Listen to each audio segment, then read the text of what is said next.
Memang persoalan kurban, saya jujur saja selama di Indonesia masih banyak salah pemahaman terhadap kurban. Dan saya pernah berkata, memang Islam kita di Indonesia Islam keturunan. Ya, jadi asal tahu saja. Ya, tapi dari segi belajaran, mohon maaf ya, kita terlalu jauh terhadap pemahaman. Yang saya maksud, kita melaksanakan sesuatu tapi kita sudah belajar, sudah tahu, bukan hanya asal saya dengar, saya lihat, saya bukan sebatas itu, tapi kita punya dasarnya. Dan ini kelemahan kita, di antaranya kurban. Saya pernah mendengar, bukan malah sering mendengar soal kurban dihitungkan beroran. Jadi keluarga suami istri sama 5 anak berarti jumlah 7, wajib sapi. Kalau kurang daripada itu, atau misal suami istri tidak mampu, boleh ini tahun kurban kambing atas nama suami, tahun depan atas nama istrinya. Ini hal keliru sebenarnya. Yang dihitungkan soal kurban beda sama akikah dan beda sama zakat fitrah. Zakat fitrah sama akikah terhitung beroran. Akikah laki-laki 2 kambing, perempuan 1. Kalau tidak mampu boleh. Kalau ada kembar, laki sama perempuan berarti 3 kambing. Tapi kalau tidak mampu boleh 1 kambing, tidak masalah. Dan tidak ada istilah sekarang saya kurban tapi nanti sisanya seolah-olah ada hutang sama Allah. Sesuai kemampuan kita. Di antaranya kurban. Kurban hitungannya berkeluarga, bukan beroran. Buktinya Rasulullah SAW dan juga cerita Nabi Ibrahim. Ketika Nabi Ibrahim mau sembelih Nabi Ismail, Allah turunkan apa? Mengganti sembelihan Nabi Ismail dengan ekor kambing dari surga. Berapa ekor kambing? 1. Padahal Nabi Ibrahim punya istri 2 dan anak. Ada istri Siti Hajar dan Sarah. Kemudian anaknya Ismail dan Ishak. Berarti semuanya berapa? 5. Kenapa Allah tidak turunkan 5 ekor kambing? Karena hitungannya memang 1 keluarga. Yang kedua, Rasul sendiri sembelih 2 kambing. Pertama, Bismillah atas nama Muhammad dan keluarga Nabi Muhammad. Padahal kita tahu keluarga Nabi Muhammad SAW termasuk keluarga besar. 11 istri, belum lagi anaknya laki-laki sama perempuan. Ada yang hidup maupun sudah mati, sudah termasuk semua. Yang hidup maupun mati. Yang kedua, Rasul sembelih sembelihan yang kedua atas namaku dan umatku. Umatnya berapa miliar? Cuma 1 ekor kambing. Kenapa Rasulullah SAW berkurban atas nama dirinya dan umatnya? Saya mengambil salah satu di sini tanda sayangnya Rasul kepada umatnya. Jadi saya selalu berkata, orang miskin yang tidak mampu berkurban seharusnya bangga di hari kurban, karena Rasul sudah kurbankan duluan atas nama dia.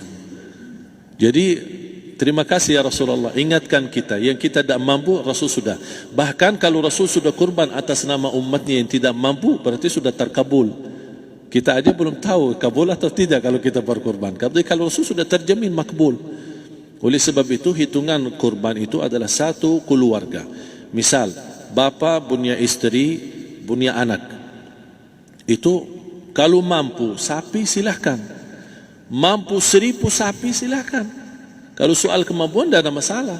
Tapi kalau soal kewajiban, tidak ada wajib lebih daripada 1 ekor kambing. 1 ekor kambing. Misal, kalau bapa punya istri 4. Misal. Cuman ini misal. Ya. Istrinya 4. Setiap istri anaknya 10. Berarti jumlah berapa? Anak 40, istri 4, berarti 44, sama bapa 45. Wajib 1 ekor kambing saja. Cukup untuk semua ini. Tapi kalau soal mampu, ya silakan. Mau 1000 kambing boleh, mau 1000 sapi boleh. Tidak ada yang melarang kalau soal kemampuan.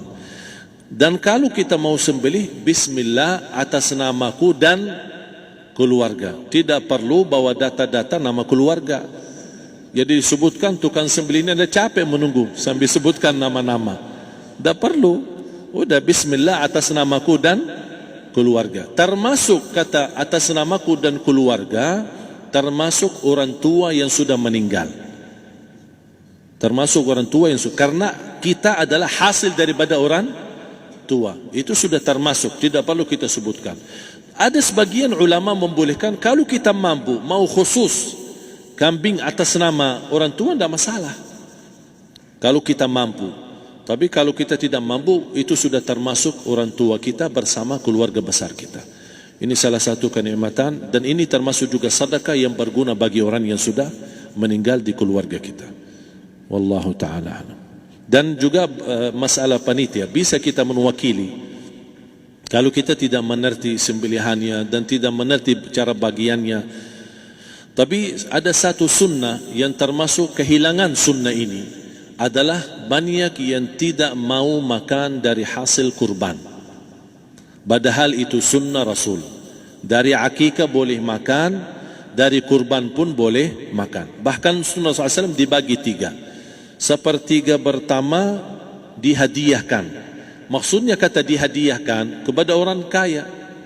Misal tetangga saya tapi orang kaya, dia bukan miskin, tapi boleh saling hadiah. Karena inti daripada hadiah silaturrahim. Ada keluarga kita termasuk mampu, tapi saya kasih, ini alhamdulillah saya sembelih sapi. Barangkali dia tidak mampu, cuma sembelih kambing. Udah, kita dapat daging kambing, dia dapat daging sapi. Tapi dengan niat hadiah, bukan sedekah. Karena dia bukan orang miskin yang menerima sedekah. Yang sepertiga yang kedua adalah sedekah. Sedekah itu termasuk orang miskin. Yang ketiga, kita makan sendiri. Bahkan Rasulullah SAW selepas Idul Adha, beda sama Idul Fitri. Sebelum Idul Fitri dia makan kurma, meyakinkan batalan puasa. Tapi kalau Idul Adha tidak makan dan minum sebelum salat, kenapa? Bukan berarti tidak boleh. Tapi Rasulullah SAW ingin pertama pembukaannya, buka sarapannya atau makan di pagi harinya selepas Idul Adha adalah dari hasil sembelihan kambing itu atau dari kurban. Jadi kita sebagian sedikit. Tapi kalau kita merasa alhamdulillah rezeki saya banyak di rumah, alhamdulillah banyak ada makanan, mau sedekahin semuanya, semua mau sedekahin, tidak masalah. Tapi yang saya maksud, kenapa tidak kita sekali-kali hidupkan sunnah Rasul? Jadi sebagian, walaupun ada sebagian sedikit lah, buat istilahnya sama sedikit porsi nasi atau apa, karena kita berhak sebagai kita kurbankan lillahi ta'ala, kita berhak menikmati kurban ini yang lillahi ta'ala supaya kita mendapatkan keberkahannya, bukan hanya orang lain. Terus yang kedua ada masalah pembayaran. Kalau kita wakili panitia, boleh kita pesan sama panitia, tolong sedikit dari kurban saya minta buat saya makan. Itu tidak masalah, kita boleh minta. Dan boleh kita wakili, tapi kita tolong ingatkan, tidak boleh pembayaran hasil sembelihan itu dari kulitnya. Ini menjadi salah satu persoalan di Indonesia. Banyak tukang sembelih datang, ketika kita tawarkan untuk sembelih ini, berapa pak? Oh tidak apa-apa, kasih aja kulitnya sama kepalanya. Jangan anda setuju, jangan anda terima. Oh maaf, saya tidak bisa. Bapak berapa ongkos sembelihannya? Kita harus sepakat dulu. Tidak, saya ikhlas, tidak apa-apa, seikhlasnya. Tapi yang penting kepalanya sama kulitnya. Itu aja yang saya minta, yang lain tidak apa-apa. Tidak boleh. Tidak boleh. Kenapa? Karena ini kurban. Kata kurban berarti lillahi ta'ala, bukan untuk jual beli. Kalau kita sudah bayar dari bagian kurban, berarti bukan lillahi ta'ala. Harus kita jaga amalan itu. Tapi bagaimana cara jalan keluarnya? Kita harus sepakat, ijab kabul. Sepakat dulu, Pak, saya udah begini, saya kasih untuk sembelihan 50.000. Bapak setuju? Ya udah setuju. Selesai kan? Sudah sembelih, sudah potong, sudah semua. Lepas ini semua kita kasih ongkos 50.000 ongkos sembelihannya. Habis itu, Pak, kulitnya sama kepala hadiah buat Bapak.